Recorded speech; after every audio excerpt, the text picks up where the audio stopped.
Bismillahirrahmanirrahim. Assalamu alaikum wa rahmatullah. J'ai reçu une question qui est très inquiétante de la part d'un frère. Après, je ne sais pas si c'est lui seulement qui a cette vision ou s'il y a beaucoup de gens, mais je vais tenter de répondre, Inch'Allah Ta'ala. Sa question, en gros, c'était pour dire qu'on n'est pas obligé de suivre les hadiths. C'est-à-dire, on n'est pas obligé de suivre la sunna du messager d'Allah sallallahu alayhi wa sallam. Le Coran seulement suffit, selon sa vision. Eh bien, je vais répondre avec le Coran. Il n'y a pas quelqu'un qui peut nous répondre mieux que le Coran. Si vous avez des différences, revenez vers Allah et son messager. D'abord, pour la sunna, qu'est-ce qui a poussé les gens à commencer à prendre la sunna? C'est le Coran lui-même. Allah subhanahu wa ta'ala nous dit dans la sourate 53, sourate An-Najm, versets 3 à 4 jusqu'à 5. Allah nous dit A'udhu billahi minash shaitanir rajim. Wa ma yantiqu anil hawa in huwa illa wahyun yuha. C'est-à-dire le messager d'Allah sallallahu alayhi wa sallam, il ne prononce rien sous l'effet de la passion. Tout ce qu'il dit, c'est des révélations inspirées. Allamahu shadidul quwa, qui lui a enseigné un ange Jibril à la force prodigieuse. Ici, ce verset veut nous dire que tout ce que le messager d'Allah sallallahu alayhi wa sallam, il dit ou qu'il fait à travers ses actions ou qu'il s'est abstenu de faire, c'est Allah qui lui a enseigné cela. C'est l'ange Jibril qui est venu lui enseigner cela.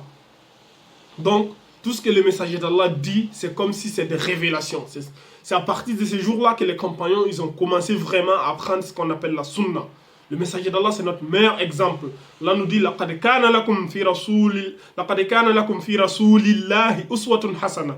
Vous avez dans le messager d'Allah un excellent exemple à suivre pour quiconque désire Allah et le jour du jugement dernier. Nous avons commencé la biographie du messager d'Allah. Je vous exhorte à aller suivre les 2 premières vidéos que nous avons faites. Je vais donner quelques versets du Coran qui appuient mes dires. D'abord, si nous prenons la sourate 3, sourate Ali Imran, verset 32. Allah subhanahu wa ta'ala dit, écoutez bien. Allah subhanahu wa ta'ala nous dit, écoutez bien. قُلْ إِن كُنْتُمْ تُحِبُّونَ اللَّهَ فَاتَّبِعُونِي يُحْبِبْكُمُ اللَّهُ وَيَغْفِرْ لَكُمْ ذُنُوبَكُمْ وَاللَّهُ غَفُورٌ رَحِيمٌ. Allah, il parle au messager, il donne un ordre au messager d'Allah en lui disant, dis-leur, ya Muhammad, il faut le dire, si vous aimez Allah, suivez-moi. Allah, il va vous aimer en retour et il va vous pardonner les péchés. Donc, si tu aimes Allah, tu es obligé de suivre la sunna du messager d'Allah sallallahu alayhi wa sallam. Son comportement, ses paroles, ses actions, tout ce qu'il a ordonné et s'abstenir de faire, tu le suis. Voilà une preuve encore qu'on ne peut pas suivre uniquement le Coran sans les hadiths, sans la sunna du messager d'Allah sallallahu alayhi wa sallam. Ça, nous allons encore voir une autre preuve. Nous allons à la sourate 4, verset 59. Sourate An-Nisa, verset 59. Allah subhanahu wa ta'ala dit, Ya ayyuhallazina amanu, il appelle, il dit, oh vous les croyants, Ya ayyuhallazina amanu, ati'u Allah wa ati'u Rasoul. Obéissez à Allah et obéissez à son messager. Subhanallah. Ça encore, c'est une preuve.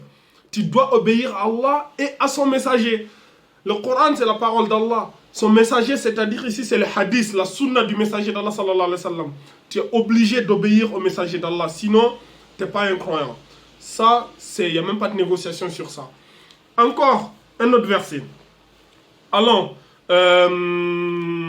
C'est quelle sourate déjà? À la sourate Al-Ahzab, la sourate 33, verset 36. Allah subhanahu wa ta'ala nous dit, A'udhu billahi minash shaitanir rajim, wa ma kana li mu'minin wa la mu'minatin iza qada Allahu wa rasuluhu amran an yakuna lahumul khiyarat min amrihim.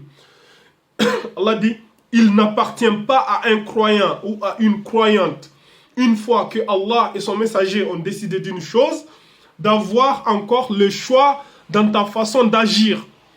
Si Allah et son messager ont décidé quelque chose, tu n'as plus le choix, tu dois obéir. Sami'na wa ta'ana, nous avons entendu, nous avons obéi. Allah poursuit en disant, wa man ya'si Allah wa rasulahu faqad dalla dalalan mubina. Quiconque désobéit à Allah et son messager, c'est certes égaré d'un égarement évident. Pourquoi Allah il dit Allah et son messager? C'est-à-dire Allah ici, Allah parle ici du Coran. Et le messager, c'est-à-dire ici les hadiths, la sunna du messager. Donc, si quelque chose qui n'est pas mentionné dans le Coran est mentionné dans la Sunna, tu suis. Par exemple, je te donne juste un exemple, la prière. Allah nous dit, priez, wa aqimus salat wa atu zakat, accomplissez la prière et acquittez-vous de la zakat. Mais dans le Coran, Allah il n'a pas détaillé, Fajr c'est 2 raka'at, Zuhr c'est 4 raka'at, Maghrib c'est 3. C'est dans la Sunna que tout a été détaillé. Le messager d'Allah dit, priez comme vous m'avez vu prier.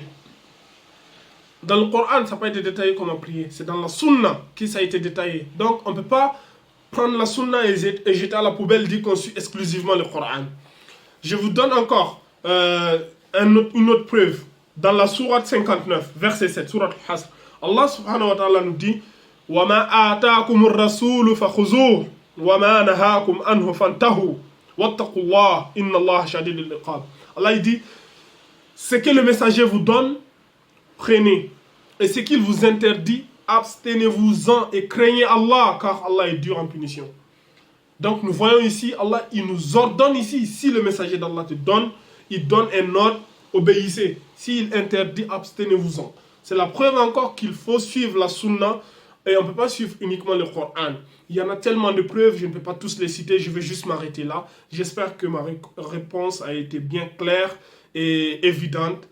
هذا وأعلم والله عز وجل أعلى وأعلم سبحانك اللهم وبحمدك أشهد أن لا إله إلا أنت أستغفرك وأتوب إليك وآخر الدعوانا أن الحمد لله رب العالمين.